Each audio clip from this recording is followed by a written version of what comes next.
Այդ պայմանավորված է, որ եթե 90-ական թվականներին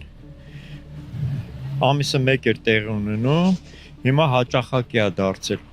որովհետև երկրի ղեկավարը չի համապատասխանում Հայաստանի Հանրապետության քաղաքացու պահանջներին։ Հազարամյակներով հայ ժողովուրդը հենց է կրթվել, որ իր հիմքը հանդիսանում է պատմամշակութային արժեքները։ Իսկ եթե մարդը հրաժարվում է իր արմատներից, այդ մարդուն ո՞նց հարգես։ Այդ մարդը ամեն ինչի ընդունակ է։ Դրա համար մենք այսօրն ենք ընկել, անտարբեր ժողովուրդը իր համար ամեն մեկը միտեղ նստած, այսինքն այս վիճակն է։ Ցավոք շատ ցավալի է։ Այդ սպանությունները շարունակվելու է։ Այնքան է շարունակվելու, մինչև դանակը հասնի ժողովրդի ոսկորին, որ էլ աջ ու ձախ չնայի, դնի սաղին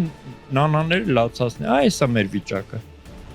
Համբերենք, տեսնենք երբ կգա լավ օրերը։